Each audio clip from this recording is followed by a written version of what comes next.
Ses control sustainability test 3. Ses control sustainability test.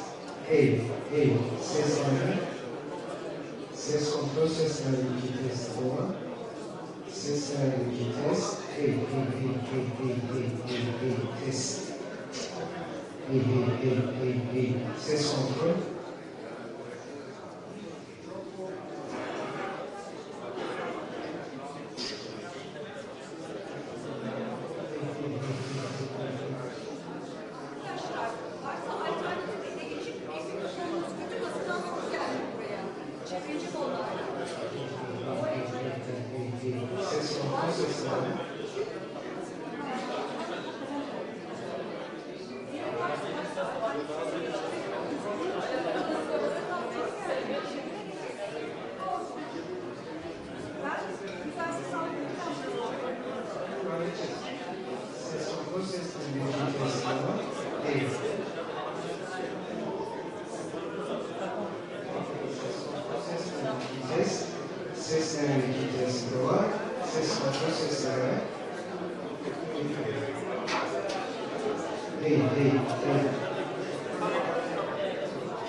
with some brief statements from the podium, and there should then be plenty of time for your questions.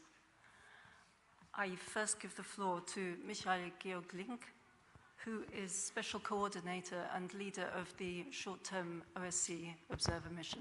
The floor is yours. Thank you very much, dear Katja. Ladies and gentlemen, welcome. Thank you very much for joining our press conference. We do it together here, and we will have a couple of remarks, as Katja said, by all of us. And let me begin by thanking you for all this press conference, not only joining it, but also following the whole development, and of course, following these two important elections which we witnessed yesterday. It is always for us an honor to be here in this wonderful and hospitable country where we are not observing elections for the first time, but therefore, because it's so tragic, please allow me to start by expressing our condolences on the tragic loss of life, where so many lives have been lost, that occurred following the earthquakes earlier this year. This certainly makes this observation a special one. We are here in full conscience of the losses the Turkish people had suffered, and that this is not an easy situation. All of us observers were so impressed by the overwhelming turnout in these elections. In this centenary year of the Turkish Republic, the Turkish people have clearly demonstrated their commitment and their willingness to having the decisive say in the future of this country. Now let me come to the conclusions, to the main conclusions, which we will share with you today. A more complete statement, as you know, will be available and published immediately after our statements. And therefore, let me summarize from my view the most important points. In the general elections held in the wake of the devastating earthquakes, voters had a choice between genuine political alternatives, and voter participation was high. But the incumbent and the ruling parties enjoyed an unjustified advantage, including through biased media coverage. So there were genuine political alternatives, but limited by an unlevel playing field. In addition to this, the continued restrictions on fundamental freedoms of assembly, association and expression hindered the participation of some opposition politicians and parties, civil society and independent media in the election process. Nonetheless, we found that the campaign itself was competitive and largely free for most contestants, but was characterized by intense polarization and marred by harsh rhetoric, instances of misuse of administrative resources, and the pressure and intimidation faced by especially one opposition party. The election administration technically managed the elections efficiently, but there was a lack of transparency and communication, as well as concern over its independence. Measures designed to facilitate registration and voting for earthquake-affected citizens were limited, placing an additional burden on these voters to exercise their voting rights. Election day was generally well organized and assessed positively by our observers. However, instances of deficient implementation of certain procedures, particularly during voting and counting, were noted. That's the overall picture, but I want to particularly highlight a few background topics that brought us to these conclusions. It's important that, and an important background information, that in practice, freedom of assembly, association and expression are restricted by legislation, and that the independence of the judiciary remains a concern. While we note positively that the long-standing recommendation to lower the parliamentary threshold was addressed, many other important recommendations remain unaddressed. Turning to the political scene, yes, the technical registration of candidates, the technical registration was managed inclusively, but still party dissolution proceedings against the second largest opposition party impeded its participation, and the criminal prosecution of some prominent opposition politicians may also have hindered their candidacy.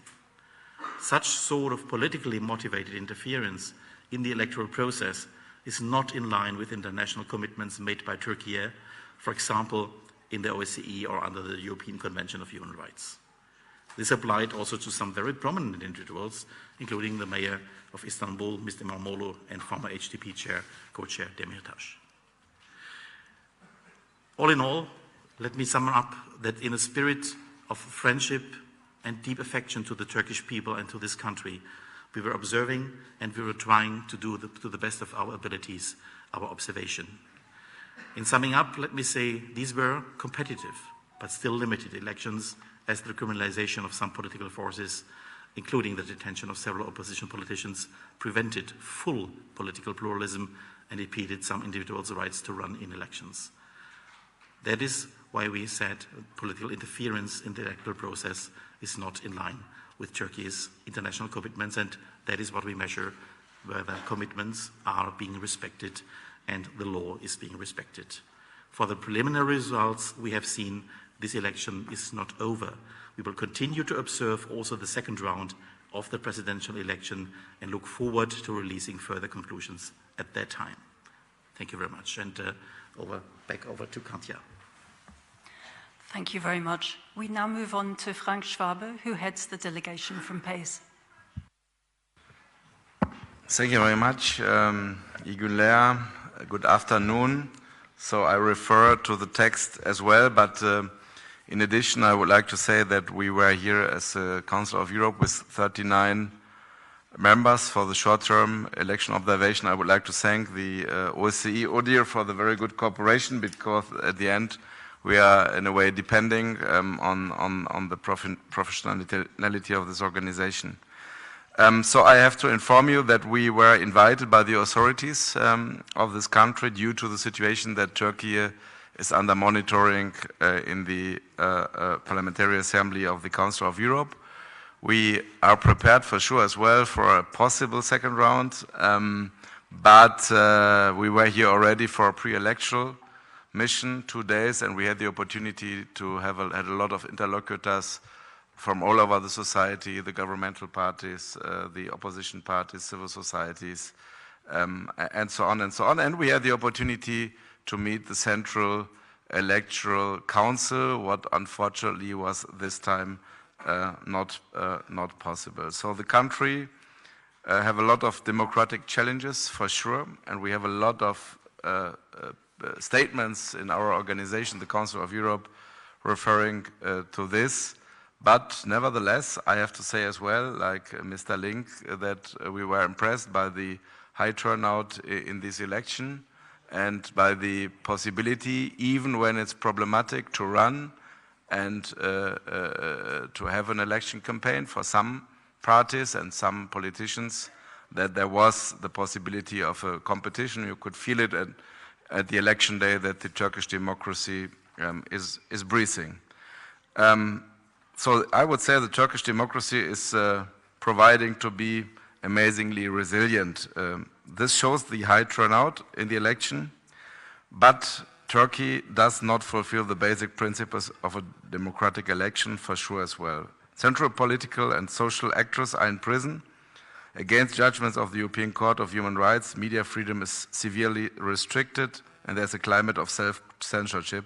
So Turkey has a long way from fair election campaign conditions. And I really would like to underline this, because some people say, what has it to do with the elections and with the election campaign and our observation? We have judgments from the, I would call it, highest court in Europe, the European Court of Human Rights. And I'm really here to call the authorities in the country, which one ever we will see, to release those one who are in prison and where is a very clear judgment from the European Court of Human Rights. And the most important and prominent examples are Osman Kavala and Selahattin and Demirtas, because this has to do something with the democratic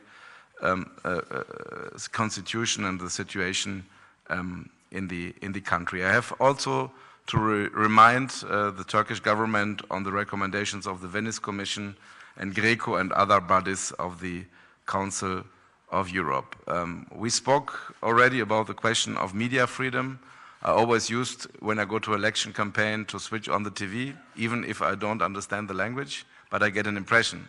And when I switch on TRT Harbor, maybe you are here, I have really an impression that the current president was very much seen in TV, and we had a lot of talks together with RTÜK, the Radio and Television High Council, in the pre-electoral mission, now in the mission, and till today I don't really understand the rules very much, and for sure it brings a kind of situation of self-censorship into the country, and this has to concern out. Again, there was a really high turnout and a generally free access for voters to go to the polling stations yesterday, although there were some situations. I faced one myself, what was not very easy because people were very nervous. This was my assessment, but anyhow it was possible to vote. We have restrictions for sure, very much for the HDP and for some politicians. We have to mention it, and we mention it in several reports of the Council of Europe. What was a matter of concern was really the situation yesterday evening and in the night, where it was not really clear how the situation was going on and what was really happening. I think is more clear today. And really this, I have to ask the Supreme Electoral Council, who have a very special mandate in this country, to be as much as transparent as possible, because I think with much more transparency it would be able to prevent such a situation. Again, thank you very much. Thank you very much for having us here in this situation. We try to do our job, our mandate, impartial as possible, and thank you very much for the good cooperation here. Many thanks. We now move on to Farah Karimi, who heads the delegation from the OSCE PA. Thank you, Katja, and thank you all for joining us, especially after a long election day and night. So I want to express my deep appreciation to my colleagues, Special Coordinator Michael Link, Head of PACE Delegation Frank Schwabe, and and also Ambassador Jan Peterson for their excellent cooperation throughout our election observation mission. My name is Farah Karimi, and I am a senator in the Dutch Senate and a member of the OSCE Parliamentary Assembly. It was an honor for me to head a team of 98 OSCE Parliamentary Assembly observers from 26 different countries who came together to observe the elections in your beautiful country. I want to highlight that our teams were warmly welcomed across the country, not just in Ankara, but also in regions like Istanbul, Izmir, Van, and Diyarbakir. And personally, I had the privilege of observing the process in Cankaya and Elmadag. And I extend my sincere gratitude to everyone for their warm hospitality.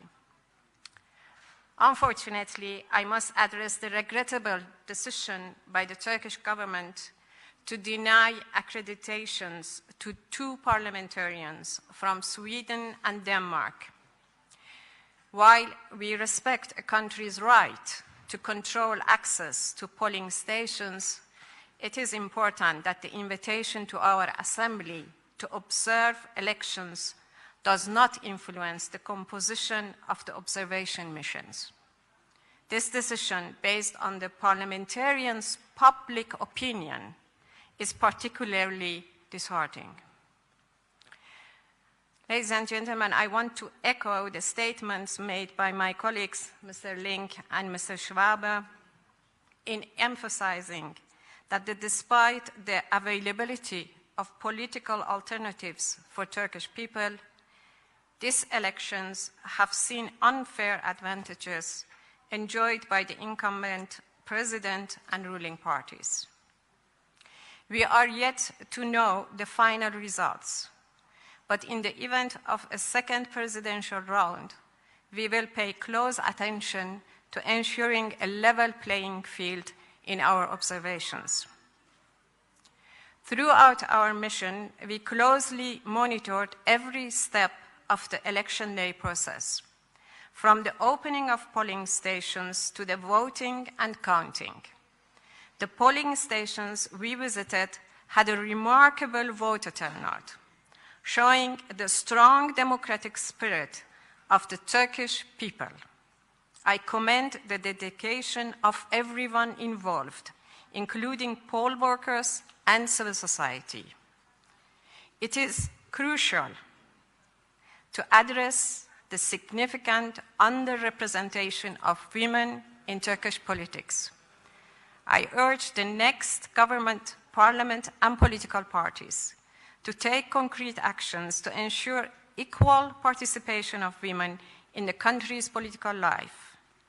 This can include introducing laws that guarantee an equal number of male and female candidates on electoral lists. I also want to express my appreciation for the determination shown by those who, despite the challenges caused by recent earthquakes, made the effort to travel to their damaged homes and vote. However, it's concerning that the voter turnout in earthquake-affected areas was lower, indicating that many people couldn't vote. In case of a second round of the presidential election, we hope concrete measures will be taken to ensure everyone can exercise their right to vote. The government should also take additional steps to support individuals facing difficulties during such critical circumstances. Ladies and gentlemen, thank you for your attention, and of course, I am ready to answer any question you may have. Thank you very much. And last but not least, from the podium, we turn to Ambassador Jan Petersen, who heads the mission of the International Observer Mission from ODIHR's side. Thank you very much, and I join my colleagues in welcome you, all of you, and thank you for your interest in our work. First of all, I would like to begin by thanking the Turkish authorities for inviting us to observe. And I'd also like to thank our partners in the International Election Observation Mission from the OSCE Parliamentary Assembly, as well as the Parliamentary Assembly of the Council of Europe, for their excellent cooperation, and especially our coordinator, Mr. Link. Before I go into our findings in more detail, I'd like to emphasize the fact that I and a team of election experts have been in Turkey since late March, with 28 long-term observers arriving just a week later to observe around the country. In this period of 6 weeks, we have therefore had the opportunity to observe the run-up to the elections closely and to hold numerous meetings with officials as well as representatives of the election authorities, political parties, civil society, and the media. Further, 213 short-term observers joined us last week, enabling us to make a comprehensive statistical assessment of the voting process on the election day. Allow me then to go into a few key points in more detail. First of all, I would like to congratulate the people of Turkey for their democratic spirit, which was illustrated by the high turnout on election day. Voters had a choice to make between genuine political alternatives, and the campaign period was mostly peaceful, with most candidates campaigning freely. At the same time, the election administration, led by the Supreme Election Council, worked efficiently and mostly within the set legal deadlines. This was no small feat, given the challenges of the devastating earthquakes that shook this country just a few months ago. These are all positive elements in the process running up to yesterday's election, and I'm glad to be able to draw your attention to them here today. However, there are other elements of our assessment that are regrettably more negative. I just mentioned the election administration. Notwithstanding its efficiency, its work was marked by a lack of transparency, inadequate communication, and concern over independence. Not only were sessions of the Supreme Election Commission and Mid-Level Election Council not held in public, but the Supreme Election Council also failed to publish most of its decisions despite the legal obligation to do so. Another area of concern was the pressure on opposition politicians and parties, which was a serious obstacle to their participation in the election. The Green Left Party faced widespread intimidation and even arrest of its supporters, which goes against international standards and severely obstructed the party's campaign opportunities. Long-standing concerns about the respect for fundamental freedoms of the assembly, association, and expression, which are all key to democracy, were not dealt with during the election period. And also the Constitution guarantees the independence of the judiciary. Many of the people to whom we spoke from across a wide spectrum of society continue to raise concerns that this independence is not being upheld. And then a final point, an important point I would like to make from our long-term observation concerns the media. The ODIHR mission monitored the media coverage of the campaign. In our assessment, the freedom of expression and the media, also protected by the Constitution, is limited by a number of laws. The recent criminalization of dissemination of false information, the fact that websites are frequently blocked and online content removed, and the ongoing arrests and prosecutions of journalists further weaken freedom of expression. Unfortunately, we also noted that the public broadcaster clearly favored the ruling parties and their candidates during the campaign, despite its constitutional obligation to remain impartial. The majority of private national TV channels were monitored as part of our observation, were also clearly biased towards the ruling parties in their coverage. I'd like to make a final point on the election day itself. Voting day was mostly peaceful. Also, there were a number of incidents in and around polling stations. Although the process was generally well organized, observers reported that safeguards such as the sealing of ballot boxes and verifying voter ID were not always implemented. In addition, in some polling stations, the layout did not fully guarantee the secrecy of the vote, and family and group voting were frequent.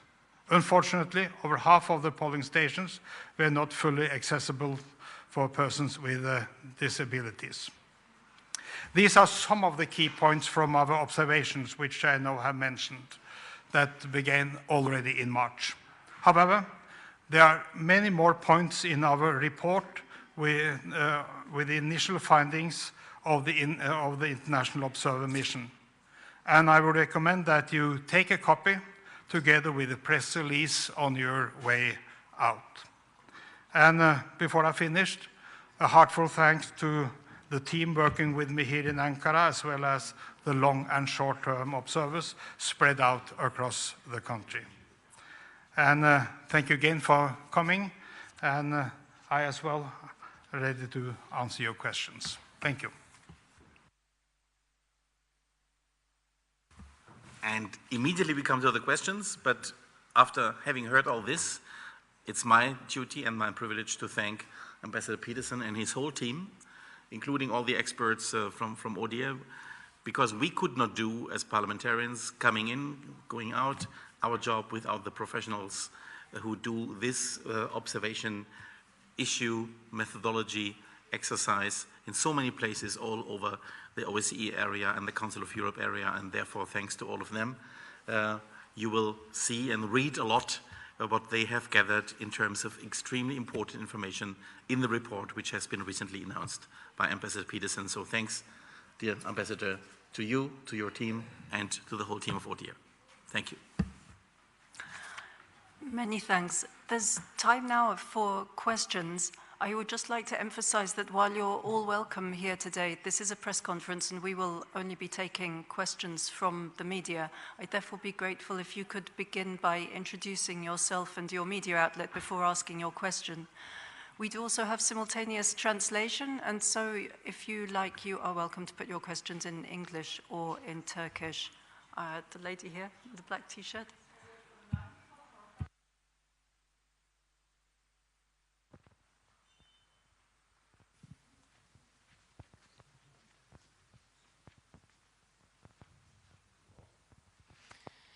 Thanks for having us. My name is Katharina Willinger. I'm the correspondent from German television, ARD.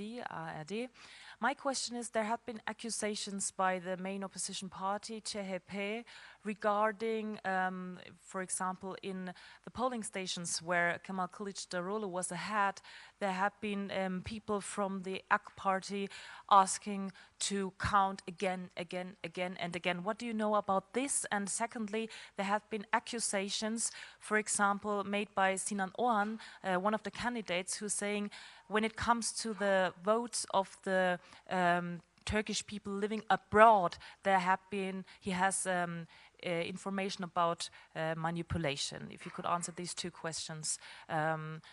Whoever wants one of the answers, I would like to have from Mr. Schwab, if possible.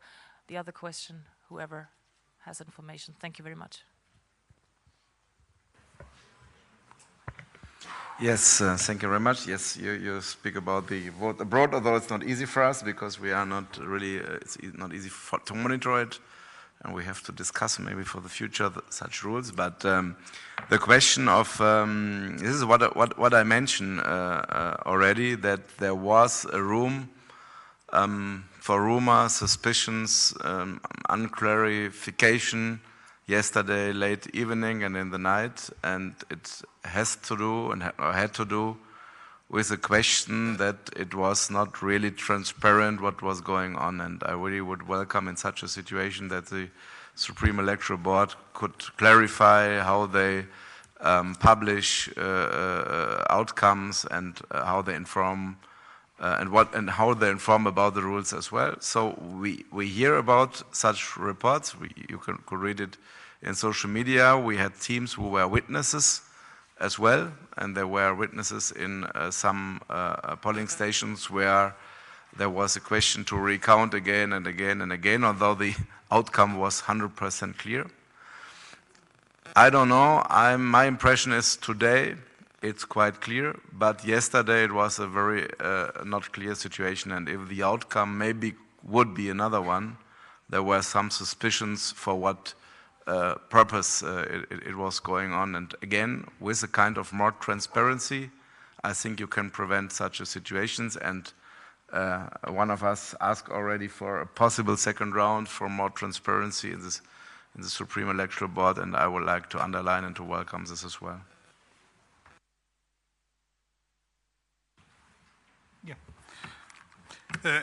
If I just could answer anyway, as by way of starting, we have of course observers in many of the polling stations, and even if we can give, even if there are different kind of reports back, I think the important thing is what is a general impression of what has happened, and our general impression is that the voting process was generally well organized and assessed positively. During the vote count, there were procedural errors observed, but I will not go into specific issues. I think that just give you these more general observations, because that is what is the key to it. Yeah. The vote abroad, I was myself, together with colleagues, at that very place where, in this conference center, giant one, you know it better than I do, where all the votes, the ballots from abroad are being counted or have been and are being counted. I was there for several hours. I was watching intensively, and I have to say also knowing how this question has been handled in the past sometimes with sometimes no possibility at all to watch the process, neither for the observers, for international ones, nor for political party observers. I clearly have to say that this was a step forward.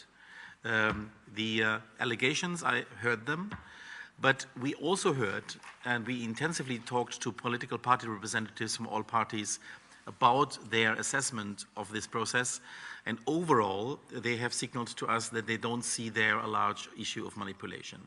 That was the very clear information we had, and they had the possibility also to accompany these ballot boxes when they are coming from abroad.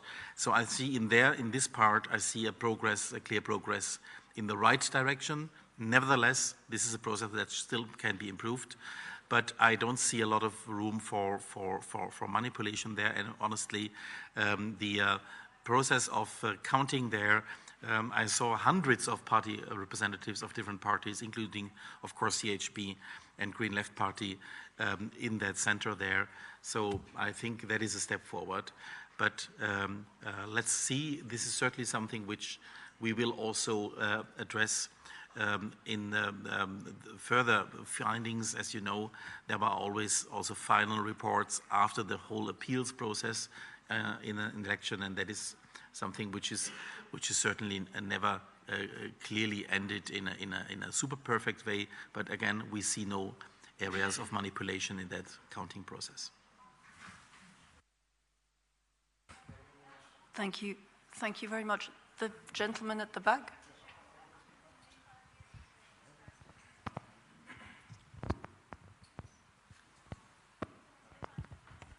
Thank you, Erginova from German news agency DPA. You also mentioned the relatively low turnout in the quake-hit provinces. Can you please elaborate on that? Do you have any numbers, and what do you think caused this lack of timely transport, or what else are the reasons? Thank you. Yeah, exactly. Actually, we have some numbers, which are, of course, official numbers provided by the authorities, and it shows a few points less actually presence of or turnout by voters in the earthquake-affected areas. And the reason, I think, is obvious. It is the number of the people who left the areas because of the actually impact of earthquake. Even we don't have really very precise numbers, but it is more than millions. On the same time, the people who re-registered themselves in new actually places and were able to vote in other places, it was something more than 300,000. So the remaining people, if they wanted to vote, then they had to go back to their cities and villages. And that's obviously a very huge undertaking for people. And many did that. And that's really very important to emphasize that, because that means how important it is for Turkish people to vote. But unfortunately, many didn't, because it required really a lot of investment. And that's actually the point that we make, and we say there was no legal actually obstacle for them to vote. However, the practicalities were really very huge and required additional investments and time, and also emotional burden for them to go back and to vote. And we hope sincerely that if there is a second second round of the president election, that there will be better measures to accommodate people so that they can exercise their right to vote. Could I just take this opportunity to advertise our report, because we have presented you with a 20-page report, and the report contains quite a lot of facts and figures. So if you may have some of the answers in the report. So please also read it after the press conference. It might be useful. Thank you. Thank you very much. There was the gentleman over here at the edge. Good afternoon. My name is Jasper Mortimer. I work for France 24 Television, and I'm a Turkish citizen. In past elections, I haven't seen it in this one, we see very quickly postings on social media of election officials stamping ballot after ballot for the ruling party. In one of these previous elections, the person holding the cell phone camera was a woman, and you heard her saying to the official, "What you're doing is illegal," and the official laughed. Now, this was never followed up. The Supreme Electoral Council appears not to see any obligation to pursue irregularities. It sort of leaves that job to the police, and whether the police do it or not is a matter for the conscientiousness of the local police commander. Anyway, what I'm asking is, do you think the Supreme Electoral Council should have a unit where it does investigate and pursue or engage the police and get them to pursue clear irregularities? Secondly, Ambassador Peterson said that he would have liked to have seen greater transparency by the Supreme Electoral Council. Ambassador, were you implying that when the Supreme Electoral Council holds meetings that members of the press or public should be present? What do you mean by greater transparency on the part of the Council? Thank you.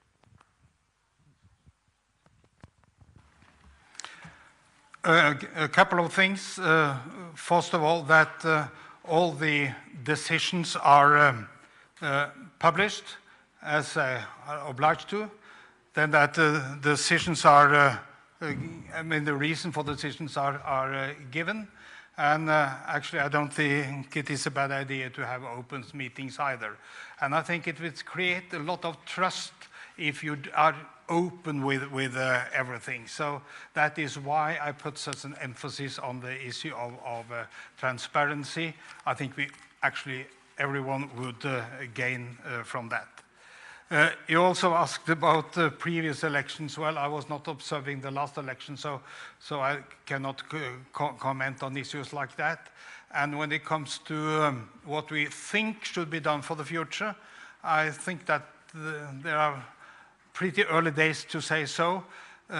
Just to inform you, we have a two-stage approach. First of all, we have these preliminary findings, which actually comes just hours after we have seen that the voting has ended, that we have started to count the votes. And actually, we don't have the officials yet, but we have a report out. But then after this, after the report, this preliminary report has been out, we have a 2 to 3 months period where we really do go more deeply into the issues and come up with recommendations. So in our next report, the final report, you will also have a lot of recommendations on how to improve the process. And I must say, so since I've been a politician for 40 years, I know that it is just now that you have the really big public interest. So perhaps I could advertise our next report in 3 months' time. You will find a lot of interesting stuff in there, I can assure you. If I may add, actually on the issue of whether the Supreme Election Commission should be the body who actually investigates all possible irregularities. I think this is something that it has to be clarified which part is related to irregularities actually in relation to the election law and the part that they have the authority on that, and which part is a kind of criminal activity, which is of course a normal police work, I would say. But in any case, the important thing is that the follow-up happens and really enough investigations happen. And of course, you can understand that we don't comment on specific video or specific points in social media. But what we heard from interlocutors and from our observation, we know that the fake news and also this very polarized language, inflammatory language, has been part of the problem during the campaigns. So, but this is, I think, something that in Turkish politics really should be a debate on that and a decision how to proceed. On the transparency, I would say we ourselves, we had really a huge interest meeting Supreme Election Commission. We invited also them to actually come and visit us and have a conversation with us and explain us the process, because they are the highest body, execution body, but also judiciary, with judiciary authorities actually in the election process. So a very, very, very important body in this country. Unfortunately, they didn't make themselves available to meet us. Let me be a very neutral in the way that I say.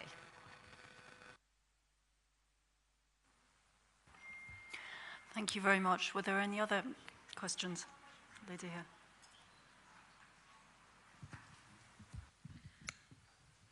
Thank you so much. My name is Burçin Gerçek. I'm working for AFP News Agency.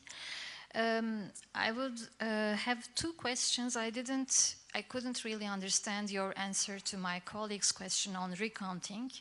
Do you see the recounting, because the opposition considered the recounting again and again as a way of blocking, as a way of delaying the results? I couldn't really understand if you were considering this as not really having an impact or not. And my second question, Mr. Schwabe said, if I noted well, Turkey has a long way from fair election campaign conditions. Is this also what you would say on overall the election process? Because you said some negative points and positive points, but you didn't say anything on overall the election process. Thank you.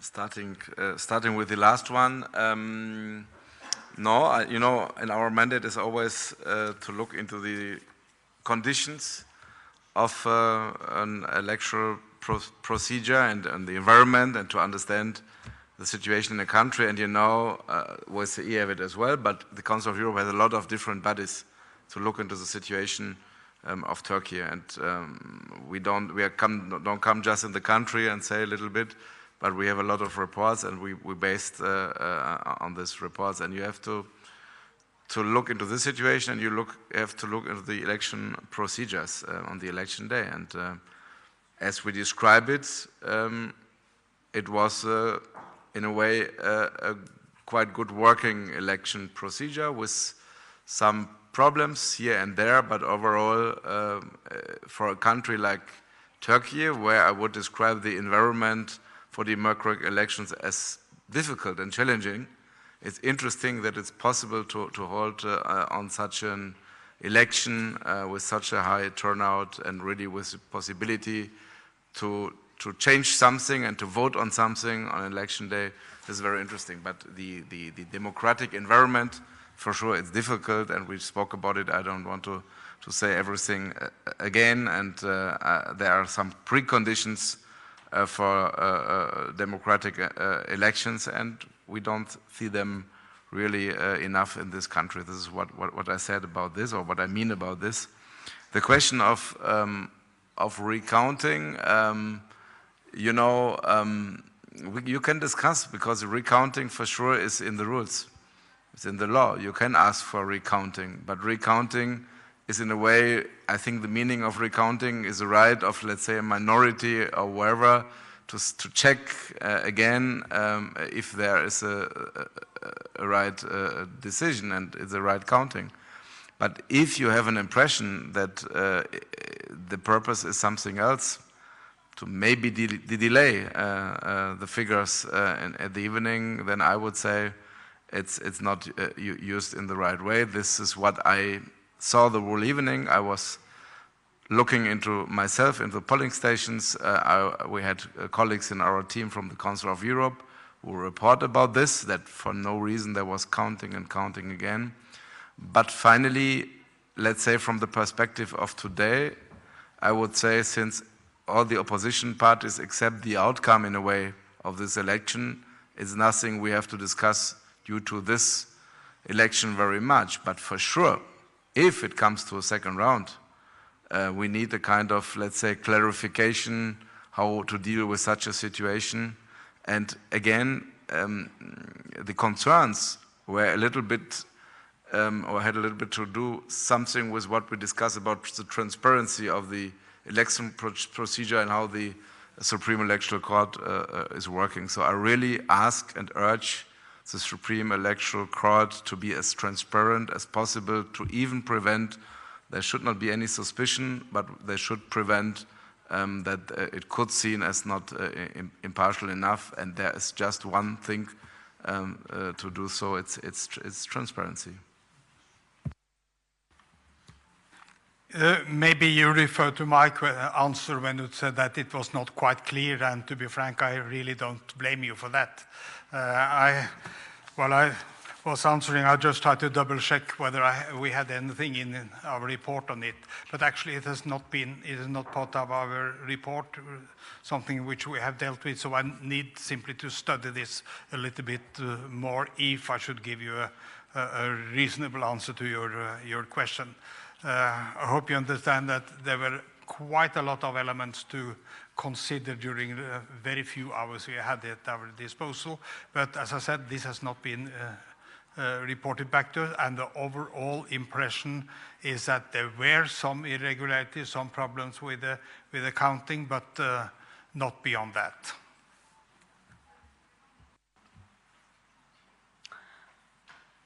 Thank you very much. There seem to be 3 questions in one row. If we could take from the back and then move forward. Merhabalar, Ruda Medya Grubu Ankara temsilcisi Şevket Erki. 2 bölümden oluşan bir sorum olacak.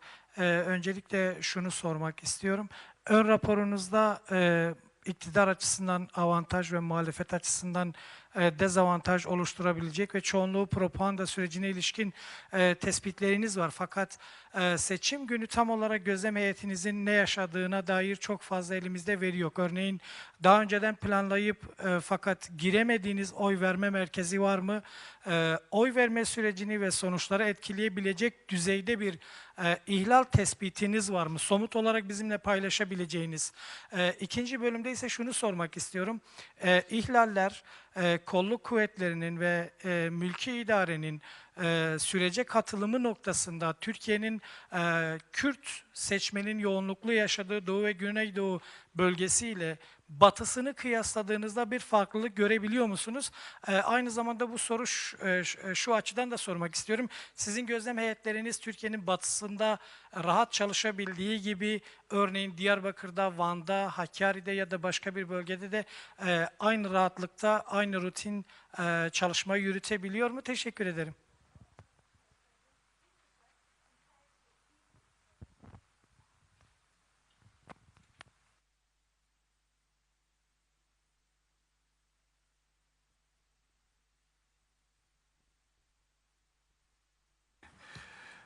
I could perhaps do the last question. We have been observing all of the country in an equal manner. I would say that I do not have any material to give you a proper answer of geographical differences. The one important geographic difference we have seen is the one which was dealt with by Mrs. Karimi on the turnout question. But beyond that, I have nothing in my report today on this. Maybe I should add on the issue of media. In our preliminary findings, you will find 2 pages actually exactly around media. And that is with very exact data, because luckily ODIHR has a very good media monitoring department. They have monitored actually media, and you will read in detail with percentages and with numbers in quantity, and then you will see that there has been you will see there is a clear picture of access when it comes to, on the one side, the ruling parties and incumbent president, and on the other hand, the oppositional parties.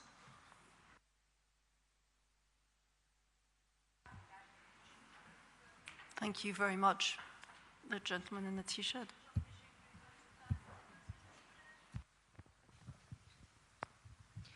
My name is Melis Yıldırım from Ankara News Agency. During this process, did you face any challenges about getting contact with political parties? If so, could you also please share your details?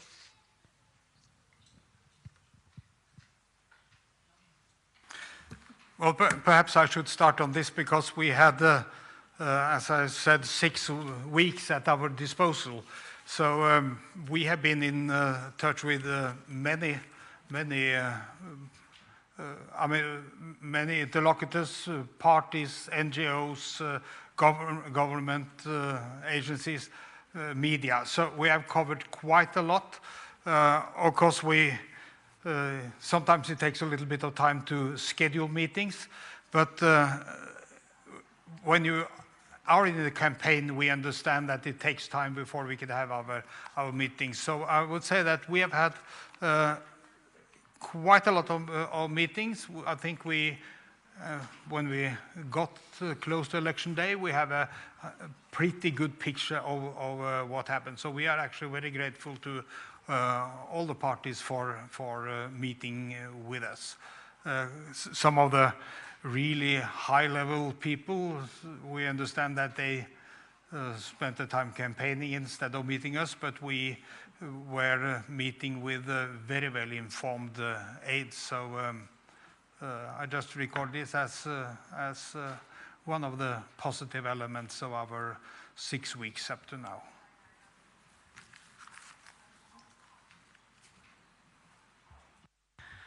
Okay. Thank you very much. Yes, please. Go ahead. Just wait for the microphone, please.